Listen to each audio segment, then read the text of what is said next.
মুম্বাইয়ের পাশাপাশি কলকাতা জুড়ে যে গণপতি আরাধনা মেতেছে সারা বঙ্গবাসী, কি বলবেন এই ব্যাপারে?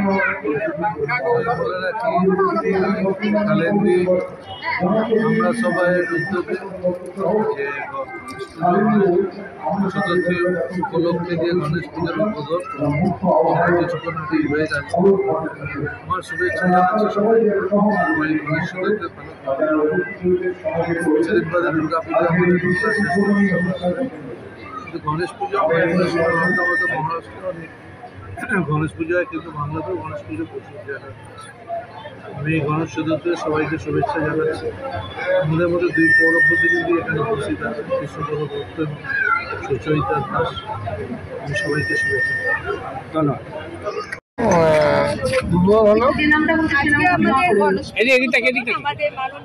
গণেশ পুজোর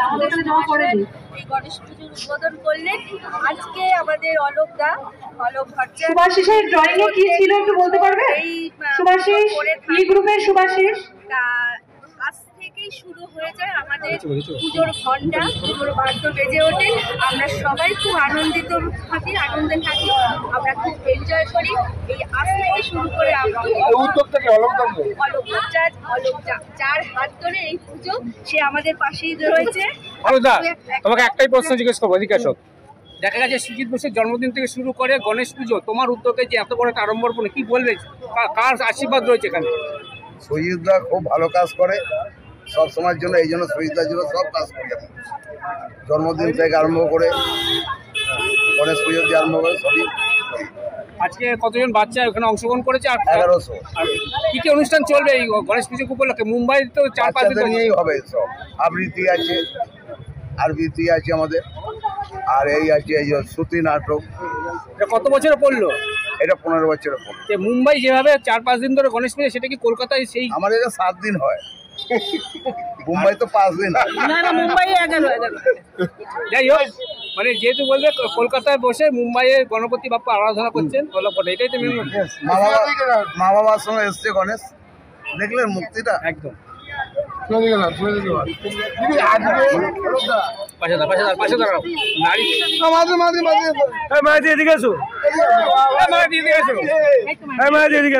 পেপারটা পেয়েছিল তো, পেপারটা দিয়ে দিয়েছিলাম। মায়াদি, মুম্বাইয়ের পাশাপাশি কলকাতায় গণেশ আরাধনা অলোক ভট্টাচার্যের উদ্যোগে, কি বলবেন?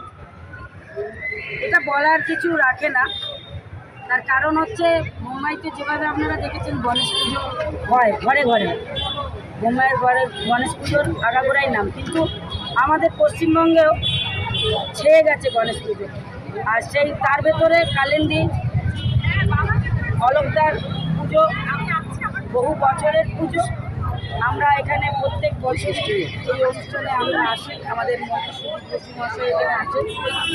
এখানে শুধু পুজো হয় না, পুজোর সাথে সাথে ছোটো ছোটো শিশুদের নিয়ে অঙ্কন প্রতিযোগিতা হয় এবং পুরস্কার বিতরণ হয়। তার সাথে আপনারা নিজেরাই দেখতে পাচ্ছেন বিশাল লাইটিং করে একটা সুন্দর গণেশ পুজোর আয়োজন করেছে অলোকদা। তাই অলোকদাকে আমরা সবসময়ের জন্য সাধুবাদ জানাই, এখনও সাধুবাদ জানাবো। কলকাতা শহর থেকে নিয়ে পুরো সারা পশ্চিমবাংলা জুড়ে যেভাবে গণেশ পুজো হচ্ছে, আস্তে আস্তে আমাদের পশ্চিমবাংলাতেই তৈরি হয়ে যাবে মুম্বাই। কেন এখন সবাই ঘরে ঘরে গণেশ পুজো করছে এবং যারা কোনো ক্লাব গ্রুপে রয়েছে তারাও নাম ঘোষণা করা হচ্ছে, গ্রুপে তারাও কিন্তু বিচারকের সিদ্ধান্তই এই গণেশ পুজো অনুসারে বিভিন্ন ক্লাব, বিভিন্ন সংগঠন, তারা সবাই কিন্তু এই গণেশ পুজো চারিদিকে করছে। তাই আপনারা এখানে এসছেন অলোকদার পুজো কভার করতে, আপনাদের চ্যানেলকেও অনেক অনেক ধন্যবাদ, নমস্কার। সৃজনশীল